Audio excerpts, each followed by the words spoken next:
칠흑 같은 어둠 속에서 저는 바닥에 웅크리고 있었습니다.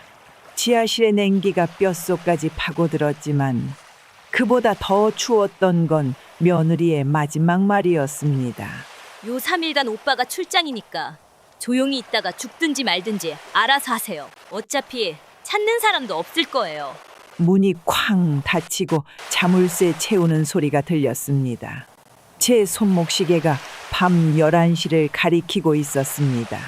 아들은 방금 해외 세미나 출국 비행기에 올랐을 테고 저는 이 지하실에 갇혀 72시간을 견뎌야 한다는 사실에 온몸이 떨렸습니다. 어둠 속에서 더듬더듬 주변을 살폈습니다. 낡은 이불 하나와 물통, 그리고 작은 도시락 하나가 놓여 있었습니다. 도시락을 열어보니 밥 몇 숟가락과 김치 조각이 전부였습니다. 이걸로 사흘을 버티라는 겁니다. 왜 이러는 거니? 내가 뭘 그렇게 잘못했니? 누구에게도 들리지 않는 독백이 지하실 벽에 부딪혀 돌아왔습니다. 캄캄한 어둠 속에서 저는 아들의 어린 시절 얼굴을 떠올렸습니다. 그 아이를 위해 평생을 바쳤는데 이제는 그 아이의 아내에게 이런 대접을 받고 있다니. 둘째 날, 배고픔보다 더 견디기 힘든 건 무서움이었습니다. 지하실 어딘가에서 쥐가 지나다니는 소리가 들리고 발자국 소리에 깜짝 놀라 심장이 요동칠 때마다 숨이 턱턱 막혔습니다. 화장실도 가지 못해 구석에서 참다 결국 옷을 적시고야 말았습니다. 자존심이 바닥으로 떨어져 부서지는 소리가 들리는 것 같았습니다.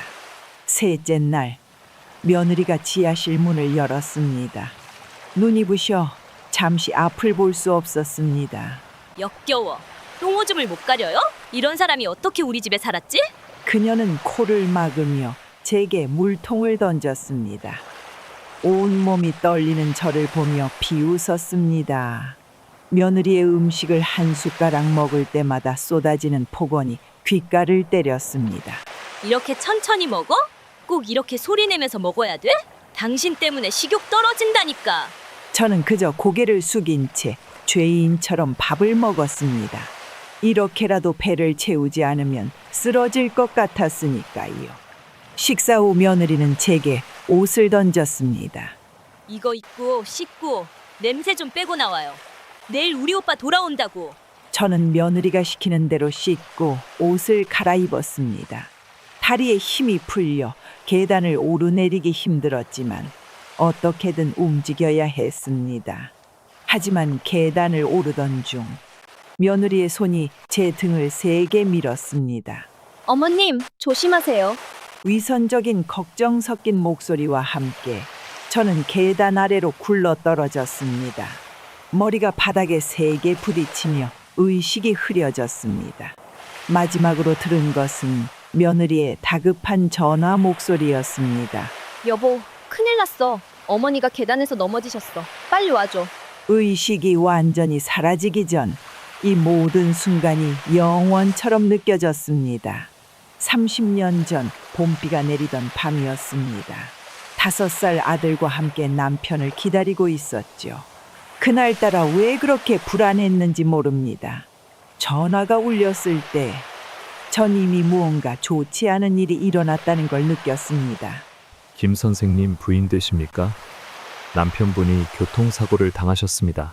경찰의 말에 세상이 무너져 내리는 것 같았습니다. 아이의 손을 잡고 병원으로 달려갔지만 남편은 이미 세상을 떠난 뒤였습니다. 음주운전 뺑소니 사고였다고 했습니다. 가해자는 돈 많은 집안의 아들이었고 결국 가벼운 처벌만 받았습니다. 장례식장에서 아이는 아버지를 잃었다는 사실을 이해하지 못했습니다. 아빠는 언제 와? 하고 물을 때마다 눈물을 삼켜야 했습니다. 장례를 치르고 집으로 돌아왔을 때 텅 빈 집안이 저를 덮쳤습니다. 남편의 흔적은 곳곳에 남아있는데 그 사람은 영원히 돌아오지 않는다는 현실이 저를 압도했습니다. 시간이 지나도 슬픔은 줄어들지 않았습니다. 하지만 아이를 위해 강해져야 했습니다. 낮에는 공장에서 일하고 밤에는 식당에서 설거지를 했습니다. 아이가 잘 때는 옷수선을 하며 부족한 생활비를 채웠습니다. 손가락이 바늘에 찔려 피가 나도 그저 아이를 위해 참았습니다. 아들이 10살이 되던 해 우리는 작은 월세방으로 이사했습니다. 방 한 칸짜리 좁은 공간이었지만 그곳에서 우리는 새로운 삶을 시작했습니다. 아이는 학교에서 항상 1등을 했습니다. 학부모 회의에 갈 때마다 선생님들은 칭찬을 아끼지 않았습니다. 어머니, 정말 훌륭하게 키우고 계세요. 이렇게 어려운 환경에서도 아이가 밝고 성실하니 대단하십니다.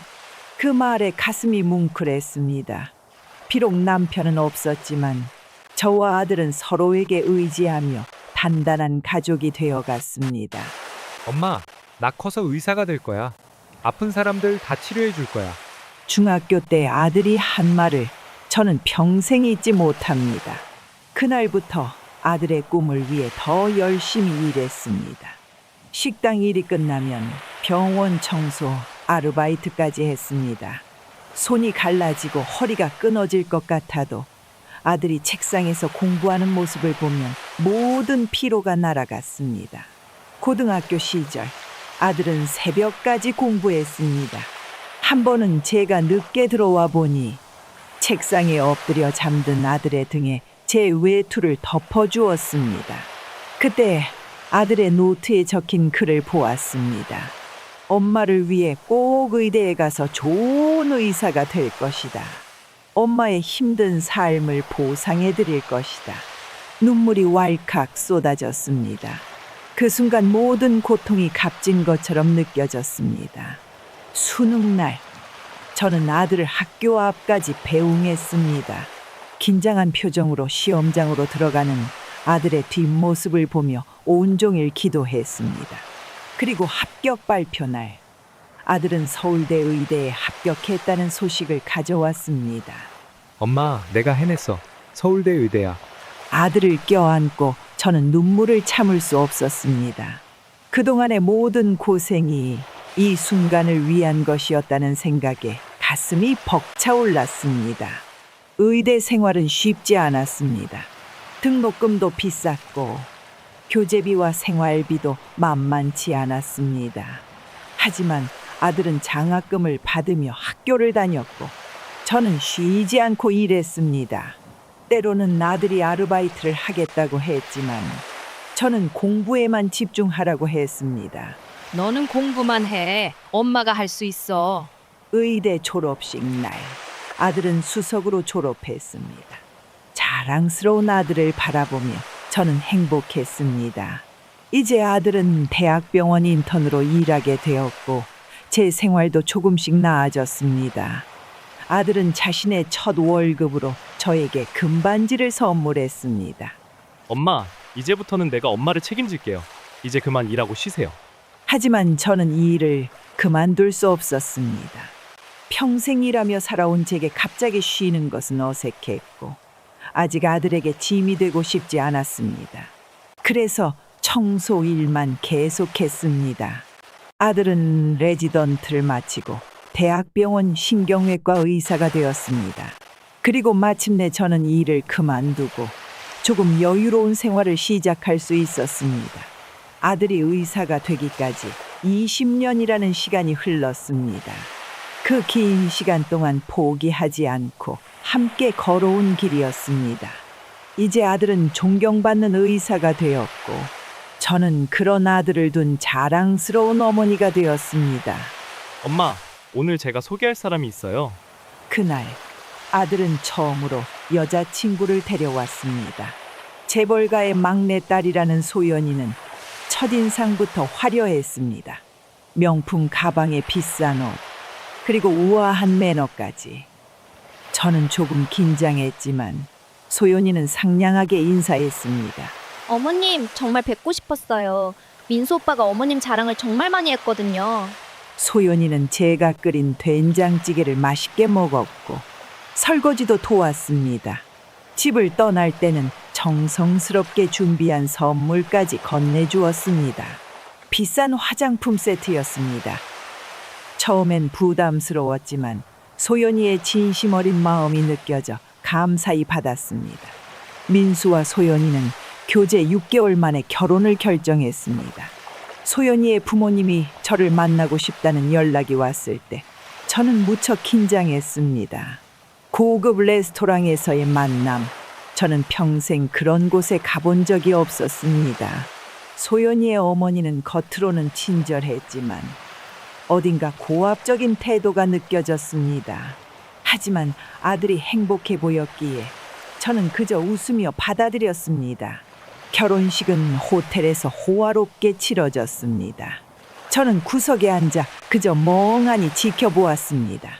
소연이의 친척들과 친구들이 화려하게 차려입고 돌아다니는 모습이 낯설게만 느껴졌습니다.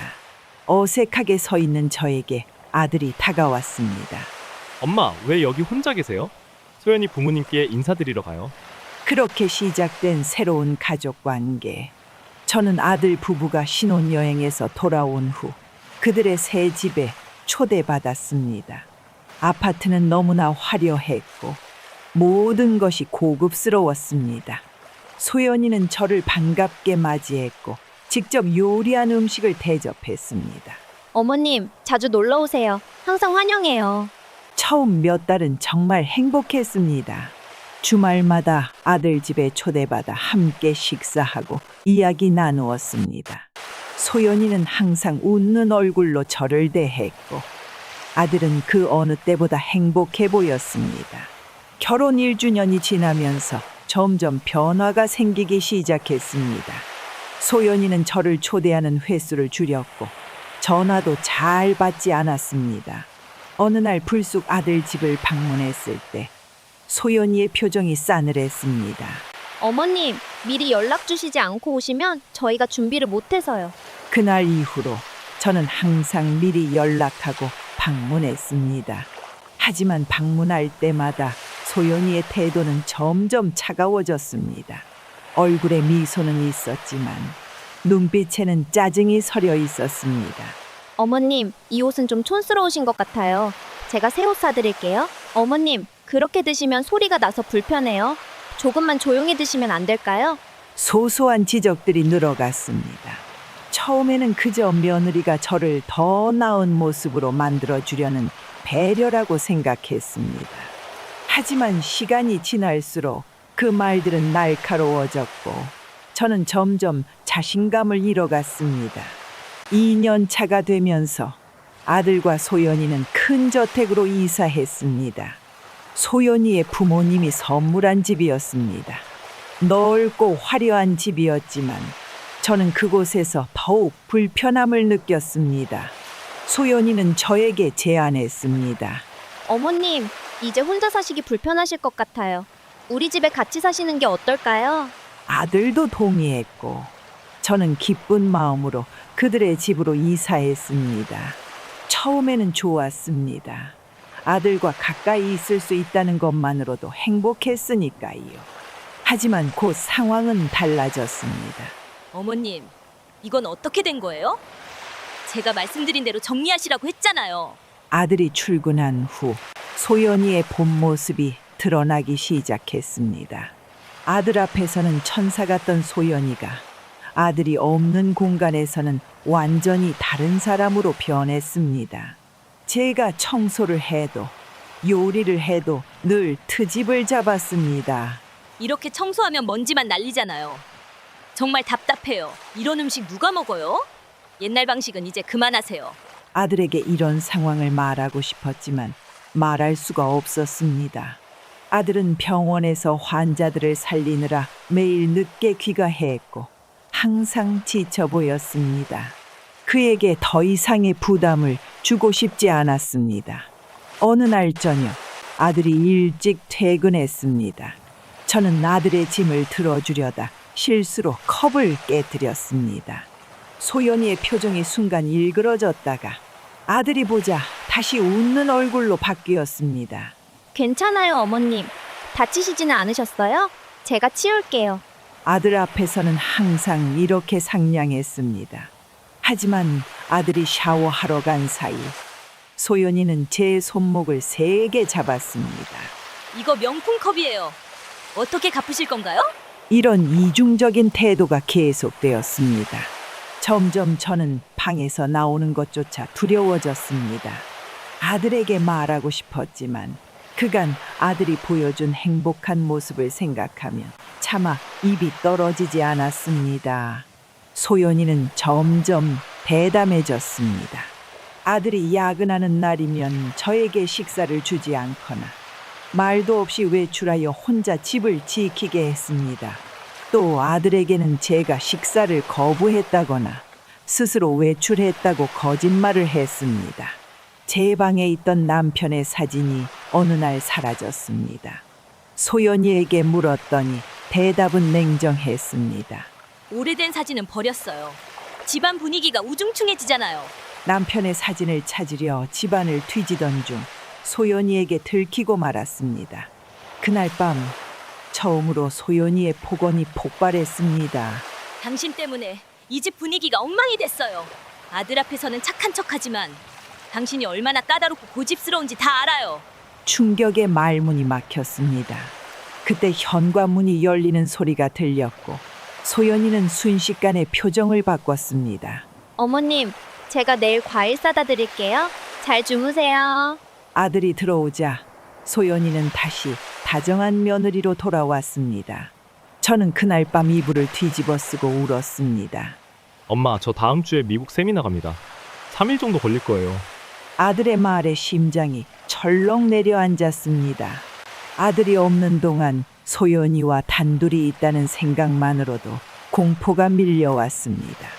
하지만 표정 관리를 하며 웃었습니다. 그래, 잘 다녀와. 좋은 기회구나.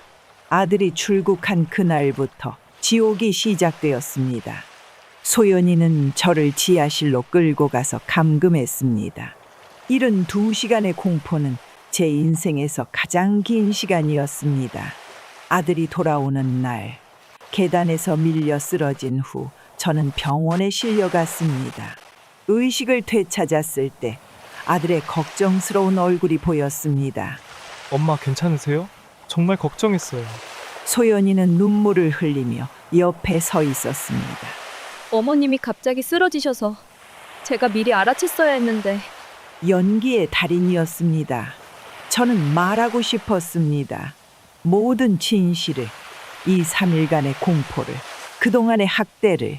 하지만 아들의 얼굴을 보니 차마 말이 나오지 않았습니다. 아들은 소연이를 너무 사랑했고 제 말을 믿어줄지도 확신할 수 없었습니다. 병원에 누워있는 동안 소연이는 간호사처럼 저를 돌보는 척했습니다. 아들이 자리를 비울 때면 링거액을 조절하여 고통을 주거나 물을 일부러 멀리 두어 제가 마시지 못하게 했습니다. 이제 당신 말은 아무도 안 믿을 거예요. 치매라고 다 말해뒀으니까. 소연이의 속삭임은 독사의 혀처럼 날카로웠습니다. 저는 이제 정말 죽을지도 모른다는 공포에 떨었습니다. 병원 생활 3일째 되던 날, 창문으로 들어오는 오후의 햇살이 병실을 따스하게 비추고 있었습니다. 간호사가 링거액을 교체하고 나간 지 얼마 되지 않았을 때 문이 조심스럽게 열리며 낯선 여성이 고개를 내밀었습니다. 그녀는 세련된 정장 차림에 짧은 단발머리를 하고 있었고 소연이와 닮은 눈매가 인상적이었습니다. 병실로 들어온 여성은 주변을 살피더니 문을 조용히 닫고 제 침대 옆으로 다가왔습니다. 죄송합니다. 당신이 소연이 시어머니신가요? 몰래 찾아와 죄송합니다. 세련된 말투와 조심스러운 태도로 다가온 여성은 자신을 소연이의 언니 지연이라고 소개했습니다. 그녀는 평소 미국 보스턴에서 의학연구원으로 일하고 있지만 이번에 학회 참석차 한국에 잠시 왔다고 했습니다. 병원 로비에서 우연히 소연이를 본 후 그녀가 자리를 비운 틈을 타 저를 찾아온 것입니다. 병실 문 쪽을 한 번 더 확인한 지연 씨는 제 손을 조심스럽게 잡았습니다. 저 혹시 소연이가 어머님을 힘들게 하지는 않나요? 정말 중요한 일이라 직접 찾아왔어요. 그 말에 저는 놀라 말문이 막혔습니다. 병실의 공기가 순간 얼어붙는 것 같았습니다. 심장이 빠르게 뛰기 시작했고 눈앞이 아찔했습니다. 어떻게 이 낯선 여성이 제가 겪고 있는 고통을 알고 있는 걸까요? 제 표정을 읽었는지 지연 씨의 눈에 눈물이 고였습니다. 사실 소연이는 전부터 이랬어요. 우리 친정어머니도 이렇게 괴롭혔거든요. 몇 년 전부터 증상이 심해졌는데 소연이가 결혼한다는 소식을 듣자마자 당신이 걱정되어 찾아왔어요.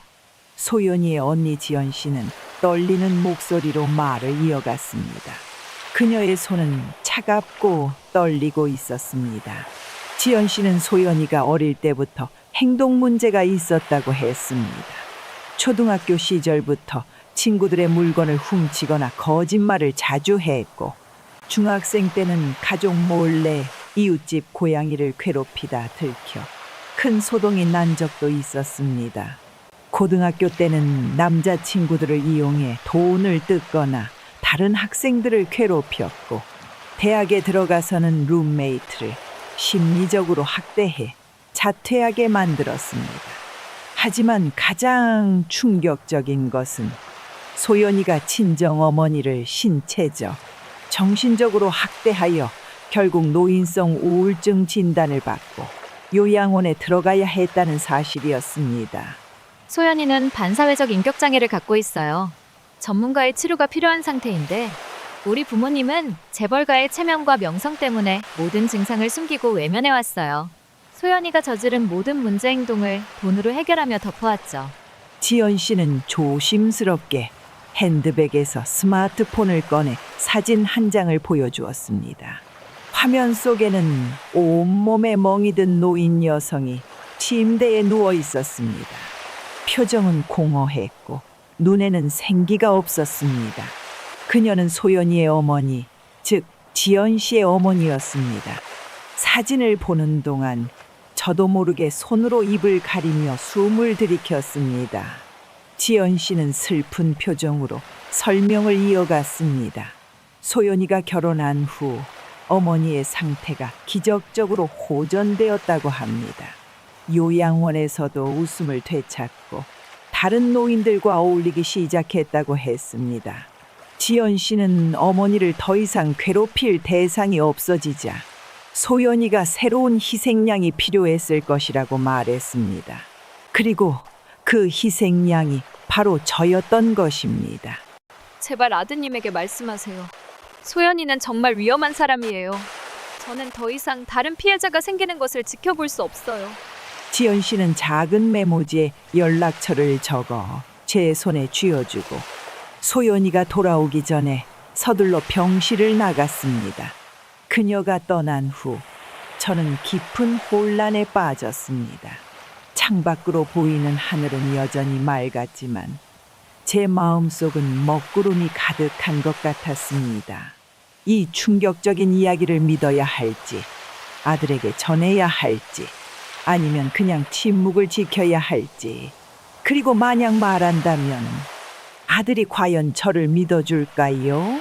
소연이에 대한 그의 사랑이 진실을 받아들일 만큼 약해졌을까요? 머릿속은 끊임없는 질문으로 가득 찼고 병실의 침묵은 더욱 무거워만 갔습니다. 다음 날은 이른 아침부터 하늘이 어두웠습니다.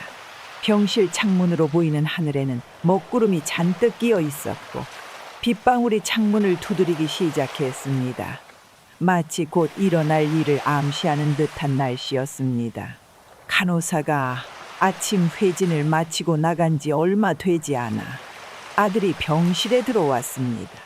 평소에는 환한 미소를 지으며 들어오던 아들이었지만 오늘은 달랐습니다.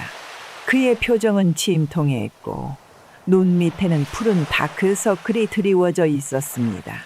밤새 잠을 이루지 못했음이 역력했습니다. 아들은 말없이 제 침대 옆 의자에 앉아 한참을 제 얼굴을 바라보았습니다.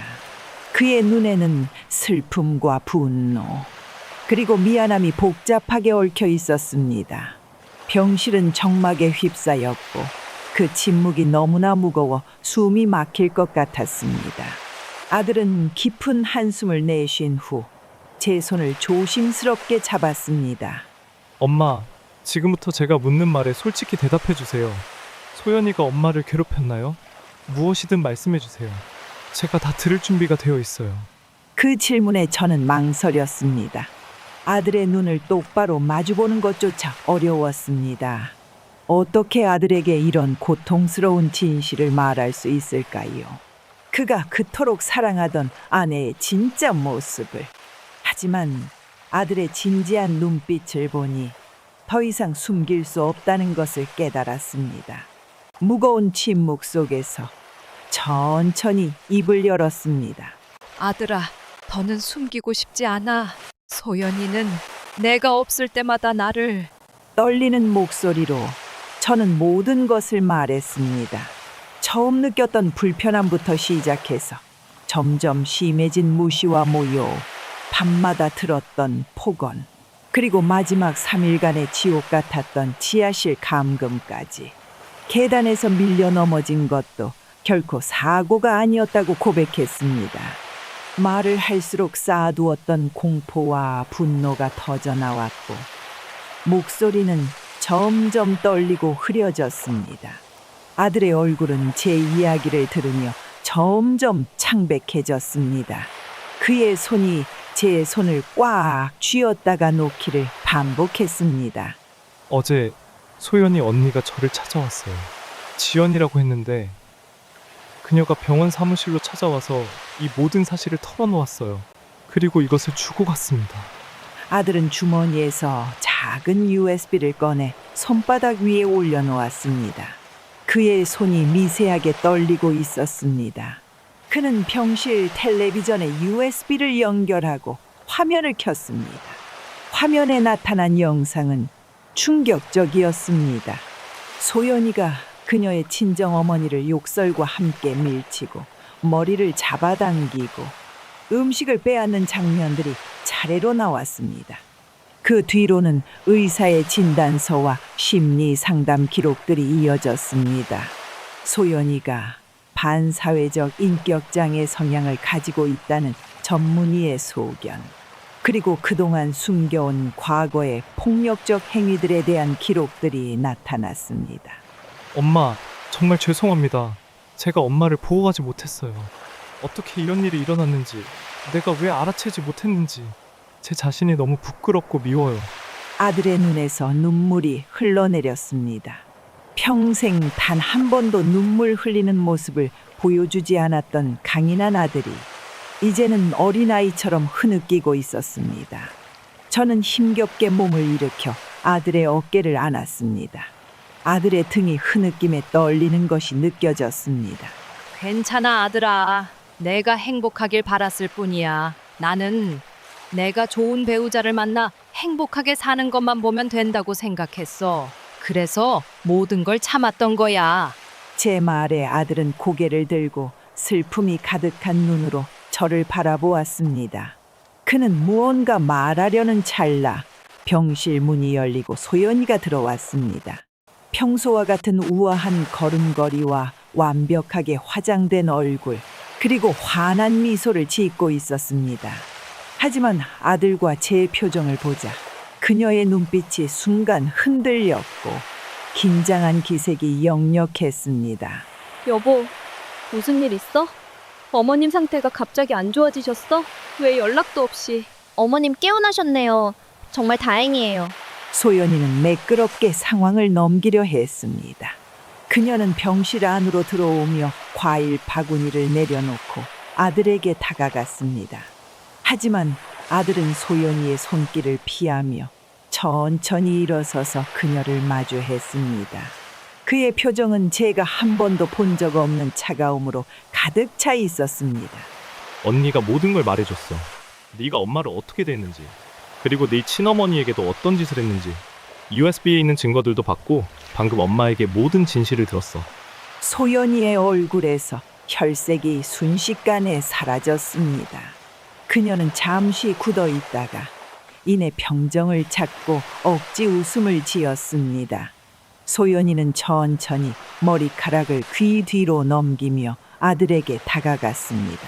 여보, 무슨 말도 안 되는 소리를 하는 거야? 언니가, 지연 언니가? 그 사람 말을 어떻게 믿을 수 있어? 언니는 날 질투해서 항상 이상한 소리를 하는 사람이라고. 내가 어떻게 당신이 사랑하는 어머님을 해칠 수 있겠어? 방금 어머님도 그런 말씀 안 하셨잖아. 소연이는 나를 향해 경고의 눈빛을 날렸습니다. 예전에는 그 눈빛에 공포를 느꼈겠지만 이제는 더 이상 두렵지 않았습니다. 아들은 굳은 표정으로 주머니에서 휴대폰을 꺼냈습니다. CCTV를 설치했어.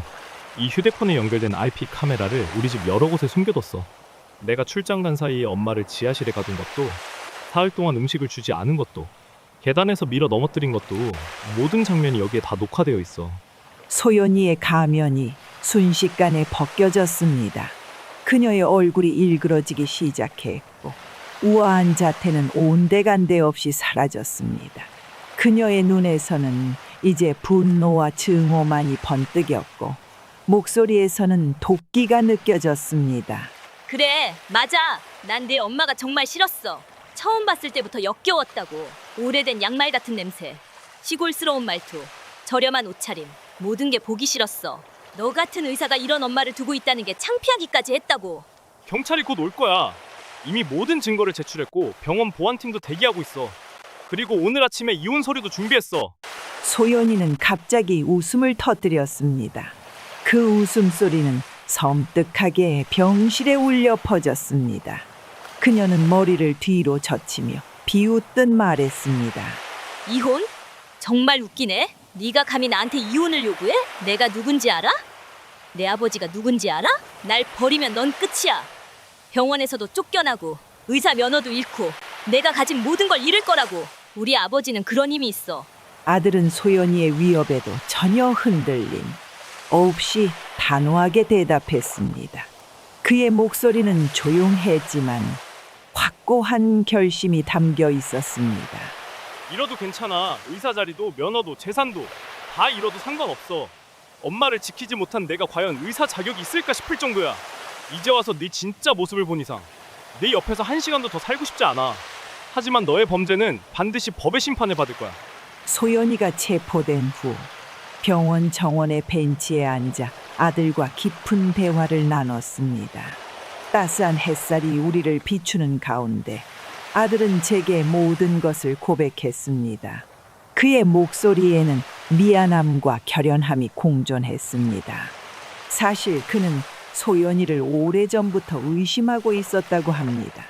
처음에는 단순한 성격 차이나 신혼 부부의 적응 과정이라고 생각했지만 점차 이상한 징후들이 눈에 들어왔다고 합니다. 제가 점점 수척해지고 예전에는 늘 있던 미소가 사라진 것, 소연이가 주변에 있을 때마다 제가 움츠러드는 것, 그리고 자주 생기는 멍과 상처들이 그의 의심을 키웠다고 했습니다. 의사인 아들은 노인 학대의 징후를 놓치지 않았던 것입니다. 엄마, 제가 너무 늦게 알아차려서 정말 죄송해요. 소연이의 이중적인 모습을 확인하기 위해 출장을 핑계로 집안 곳곳에 CCTV를 설치했어요. 제 소연이는 절대 엄마를 해칠 수 없어요. 아들은 그동안 모아온 자료들을 검찰에 넘겼고 소연이와 그 부모님에 대한 철저한 수사를 요청했습니다. 그는 잠을 거의 자지 않고 소연이의 과거 범죄의 기록을 찾아내는데 모든 노력을 기울였습니다. 의사로서의 인맥을 총동원해 소연이가 다녔던 학교와 주변 사람들에게 연락을 취하고 숨겨진 피해자들을 찾아내는 데 성공했습니다.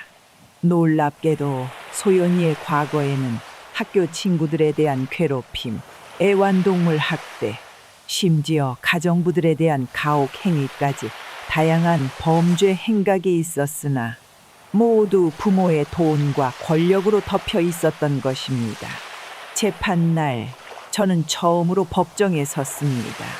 떨리는 마음으로 증언대에 앉았을 때 아들이 제게 믿음과 격려의 눈빛을 보냈습니다.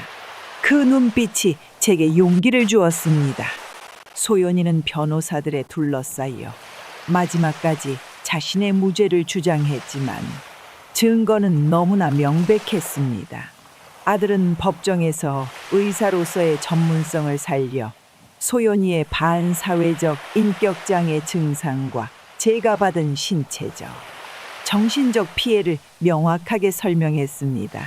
그는 제 팔과 다리에 있던 멍해 패턴, 영양실조 상태, 그리고 외상 후 스트레스 장애의 증상들을 의학적으로 분석하여 설득력 있게 제시했습니다. 판사와 배심원들은 그의 말에 깊이 공감했고 방청석의 사람들 중 일부는 눈물을 흘리기도 했습니다. 그 결과 소연이는 5년형이라는 중형을 선고받았고 의무적인 정신치료 프로그램도 이수해야 했습니다. 하지만 아들이 준비한 진짜 복수는 그것만이 아니었습니다. 재판이 끝난 후 소연이의 부모는 사건을 조용히 무마하기 위해 아들을 찾아와 거액의 합의금을 제안했습니다. 그들은 50억 원이라는 어마어마한 액수를 내밀며 이 사건을 언론에 노출시키지 말아달라고 간청했습니다. 아들은 그 자리에서 수표를 받았지만 그들의 기대와는 전혀 다른 행동을 취했습니다. 다음 날 아들은 그 돈 전액을 가정폭력 피해자 지원단체와 노인학대 예방센터에 기부했습니다. 그뿐만 아니라 소연이가 저지른 범죄들과 소연이 부모가 그동안 돈으로 해결해온 수많은 사건들의 자세한 내역을 주요 언론사에 제보했습니다. 아들은 익명을 요구하지 않았고 오히려 공개적으로 인터뷰를 통해 가정폭력과 노인학대의 심각성을 알리는 캠페인을 시작했습니다. 이 소식은 사회에 큰 파장을 일으켰습니다. 권력과 돈으로 모든 것을 해결해온 소연이 가문의 실체가 드러났고 그들의 기업은 주가 폭락과 불매운동으로 큰 타격을 입었습니다. 소연이의 아버지는 사회적 압박 속에 결국 회장직에서 사임할 수밖에 없었고 기업 이미지 회복을 위해 거액을 사회에 환원하겠다고 발표했습니다. 우리가 작은 정원 카페에서 이 모든 소식을 들으며 차를 마시고 있을 때 아들은 제 손을 꼭 잡고 진심 어린 눈빛으로 말했습니다. 이게 진짜 정의예요, 엄마. 세상에는 돈으로 살 수 없는 것들이 있다는 걸, 돈으로 모든 걸 해결할 수 있다고 생각한 그들에게 보여주고 싶었어요. 어떤 권력과 재산도 인간의 존엄성과 사랑보다 중요할 수 없다는 것을. 아들의 말에 저는 가슴이 뭉클해졌습니다. 그의 눈빛에서 남편의 모습이 겹쳐 보였습니다. 평생 정직하게 살아온 남편의 DNA, 아들에게 고스란히 흘러들어간 것 같았습니다. 어렵고 힘든 환경 속에서도 단 한 번도 불의에 굴하지 않고 바르게 자란 아들이 너무나 자랑스러웠습니다. 그동안 홀로 아들을 키우며 흘린 모든 눈물과 땀이 이렇게 훌륭한 결실을 맺었다는 생각에 뜨거운 감사함이 밀려왔습니다. 제 건강 상태는 처음에는 심각했습니다. 계단에서 굴러떨어지며 입은 부상으로 척추를 다쳤고 장기간의 영양실조와 스트레스로 면역 체계도 약해져 있었습니다. 의사들은 완전한 회복이 어려울 수도 있다고 했습니다. 하지만 아들은 포기하지 않았습니다. 최고의 재활 치료사를 초빙하고 직접 재활 계획을 세워 저를 돌보았습니다. 병원 일을 줄이고 저와 함께하는 시간을 늘렸습니다. 엄마, 제가 지금까지 이렇게 성장할 수 있었던 건 모두 엄마 덕분이에요. 이제는 제가 엄마를 돌볼 차례예요. 아들의 헌신적인 간호와 제 의지로 저는 의사들의 예상보다 빠르게 회복했습니다.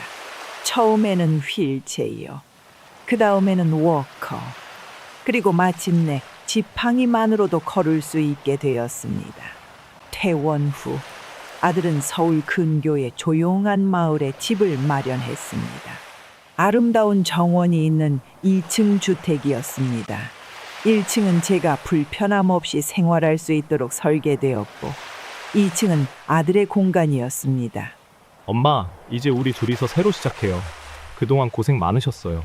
새 집으로 이사한 날 아들은 특별한 선물을 준비했습니다. 남편의 사진을 복원하여 액자에 넣어 거실 중앙에 걸어둔 것입니다. 아버지도 우리와 함께 계셨으면 좋아하셨을 거예요. 그 말에 저는 눈물을 참을 수 없었습니다. 남편이 살아 있었다면 얼마나 자랑스러워 했을까요? 이렇게 훌륭한 아들로 자란 모습을 보면 얼마나 기뻐했을까요? 이제 저와 아들은 진정한 의미의 가족이 되었습니다. 아침마다 함께 정원을 거닐고 저녁에는 함께 요리하며 하루를 나눕니다. 주말이면 아들과 함께 영화도 보고 가끔은 근처 산책로를 걷기도 합니다. 아들은 병원 일을 조정해 저와 더 많은 시간을 보내려 노력했습니다. 그리고 병원에서는 노인 학대 피해자를 위한 특별 클리닉을 개설했습니다. 저 같은 피해자들이 적절한 치료와 상담을 받을 수 있도록 하는 프로그램이었습니다. 엄마의 경험이 다른 피해자들에게 희망이 됐으면 좋겠어요. 아들의 제안으로 저는 간간히 그 클리닉에서 상담 봉사를 하기 시작했습니다. 비슷한 경험을 한 노인분들이 저를 통해 위로받고 용기를 얻는 모습을 보며 제 상처도 조금씩 아물어갔습니다. 어느 날 저녁 정원의 벤치에 나란히 앉아 별을 보며 아들이 물었습니다. 엄마 행복하세요? 저는 잠시 생각했습니다. 과거의 고통, 소연이로부터 받은 학대, 그리고 그 후의 회복과 지금의 평화로운 날들까지 모든 것을 거쳐 이 순간에 도달했습니다. 응, 행복해. 내가 있어서. 아들은 제 손을 꼭 잡았습니다. 저도 행복해요, 엄마. 우리는 앞으로도 계속 행복할 거예요. 밤하늘의 별들이 우리의 약속을 지켜보는 것 같았습니다. 그리고 어딘가에서 남편도 우리를 미소 지으며 바라보고 있을 것입니다. 진정한 가족의 의미는 혈연이나 결혼만으로 만들어지는 것이 아니라는 것을 깨달았습니다. 서로를 이해하고 아끼고 지켜주는 마음이 있을 때 비로소 진정한 가족이 되는 것입니다. 지금 이 순간 저는 진정으로 감사합니다. 이 모든 시련을 이겨내고 더 강한 사람이 되었고 아들과의 관계는 그 어느 때보다 깊어졌으니까요. 때로는 가장 어두운 밤이 지나야 가장 밝은 아침이 온다는 것을 저는 이제 알고 있습니다. 그리고 이 이야기를 듣고 계신 여러분, 혹시 비슷한 상황에 처해 있다면 꼭 도움을 청하세요. 혼자 감당하려 하지 마세요. 여러분 곁에도 분명 여러분을 사랑하고 지켜줄 사람이 있을 겁니다. 그리고 그 어떤 고통도 영원하지 않다는 것을 기억하세요. 모든 밤이 지나면 반드시 아침은 옵니다. 저와 아들의 이야기가 여러분에게 작은 위로와 희망이 되길 바랍니다.